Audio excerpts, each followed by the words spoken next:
Sempre quando eu abordo o tema aqui da religião, do cristianismo, de Jesus, como eu tenho feito agora por causa do especial de Natal do Porta dos Fundos, que eu venho aqui e falo sobre Jesus, sobre Deus, sobre a postura cristã que deveria ser. Eu vejo algumas reações aqui de gente que entende o que eu estou falando, que concorda, que acompanha o raciocínio, e outros que ficam escandalizados porque eu, como ateu, não posso falar de cristianismo. Eu, como ateu, não posso falar de Deus, não tenho legitimidade nenhuma sobre isso e que não posso falar de religião.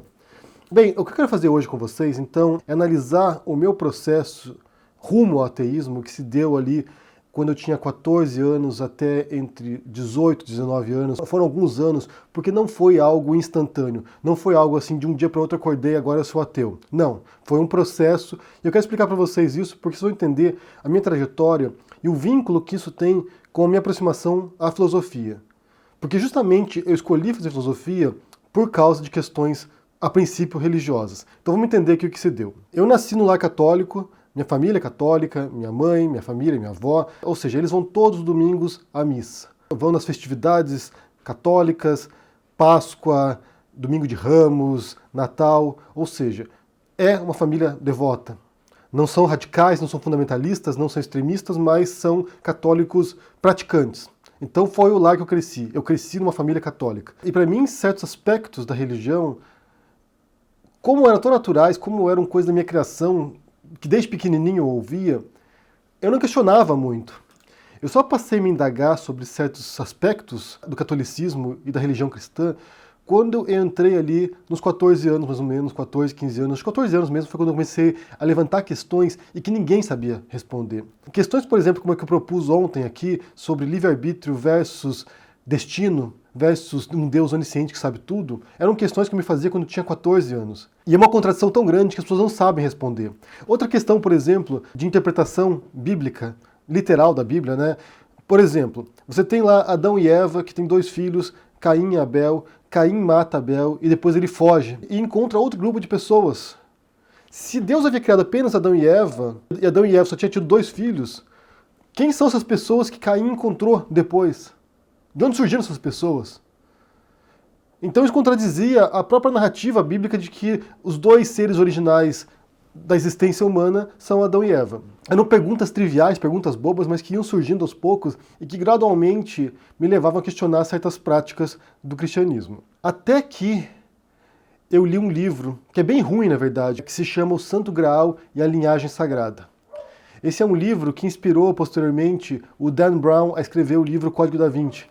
É um livro bem ruim, é um livro de teorias conspiratórias. Ali ele propõe uma série de cenários sobre Jesus e sobre o cristianismo que são completamente malucas, mas que naquele momento, quando eu li aquele livro ali, nos meus 15, 16 anos, me abalou profundamente, porque pela primeira vez surgiu uma hipótese ali que era que Jesus não houvesse morrido na cruz. Ou que houvesse morrido na cruz e não houvesse ressuscitado. Porque era tão óbvio para mim, enquanto criança e adolescente, que Jesus tinha morrido, ressuscitado, ido para o céu, que ao ver escrito ali, que podia ser uma mentira histórica, o simples fato de ler aquilo ali abalou completamente as estruturas daquilo que eu acreditava, da minha fé. E minha fé era genuína. E isso é importante ressaltar. Tanto que eu cheguei a cogitar ser padre, porque eu queria poder me debruçar sobre essas questões religiosas. Então quando eu vi certas hipóteses levantadas nesse livro, isso me levou a investigar. Eu preciso descobrir, eu preciso saber mais. E outro livro também nesse período que me abalou muito foi O Anticristo, do Nietzsche, que eu também li, não compreendi completamente naquela época, não tinha nem capacidade, nem um arsenal de leitura que me desse a capacidade de entender o que Nietzsche dizia, mas de fato, quando você tem o Nietzsche analisando o cristianismo, uma religião da negação da vida, né? Porque você suprime desejos, você suprime a felicidade nesse mundo para que você possa ter felicidade depois. Quando eu li o livro do Nietzsche também me abriu os olhos ali, me deu também um tipo de epifania, né? Um tipo de compreensão diferente do que se dava. Então, daquele momento em diante, eu comecei a buscar diferentes referências, diferentes religiões, tentar entender essas perguntas que eu me fazia. O que era Deus? Como ele criou o mundo? Como ele interfere no mundo? Se é que interfere? Por que existe o mal? Por que existe a miséria? Por que existe o sofrimento? Por que um Deus bom cria um mundo mal? E isso foi me levando para diferentes caminhos. Eu fui estudar o cristianismo, fui estudar os textos bíblicos, li a Bíblia do começo ao fim, de capa a capa. Não sei se algum cristão geralmente faz isso, mas eu li do começo ao fim, li todos os livros da Bíblia. Não recomendo. Não recomendo porque tem muita coisa ali que não faz sentido nenhum ali no meio do negócio. Hoje, se eu fosse fazer isso, eu releria as historinhas ali, o Livro dos Reis, o Gênesis, não leria alguns textos que não fazem sentido para a compreensão da religião, e fui também tentar entender religiões orientais. Fui estudar budismo, fui estudar confucionismo, fui estudar esoterismo, diferentes vertentes esotéricas, Helena Blavatsky, Papin, fui estudar Rudolf Steiner, teosofia, me tornei Rosa Cruz, aprendi a ler tarô. Inclusive vocês podem achar que é mentira, mas eu tenho aqui o tarô ainda, meu tarô de Marselha aqui ainda. Tá bem velhinho aqui, bem velhinho, estava guardado. Li os arcanos maiores, arcanos menores, aprendi a ler I Ching, fui estudar astrologia, estudei um pouco de cabala, ou seja, fui tentar entender as coisas. Pratiquei yoga, e no fundo, na medida que eu fui expandindo essa visão e vendo que diferentes religiões tinham práticas completamente diferentes e visões de deuses completamente diferentes também, totalmente distintas, isso foi consolidando o meu ceticismo em relação ao cristianismo e a outras religiões também. Então eu passei a ter uma visão de um Deus panteísta, ou seja, não um Deus personalizado, um Deus que se importa com o mundo, que interfere no mundo, que se preocupa com a gente, mas um Deus que está disperso em todas as criaturas, em todos os animais, em todos os seres humanos, em todos os planetas, em tudo. Um Deus que perpassava tudo. Ou seja, expandir essa visão desse Deus monoteísta, que é o Deus das grandes religiões abrâmicas, cristianismo, judaísmo e islamismo, e passei a ver Deus como algo que está infiltrado em tudo.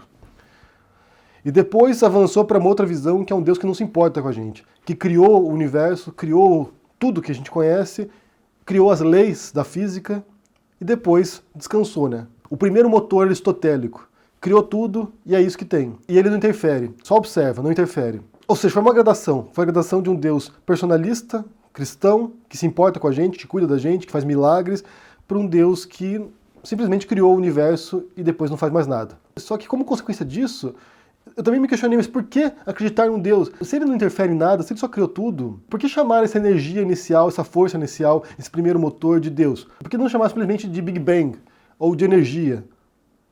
Algo que não se importa com a gente, que é só um processo.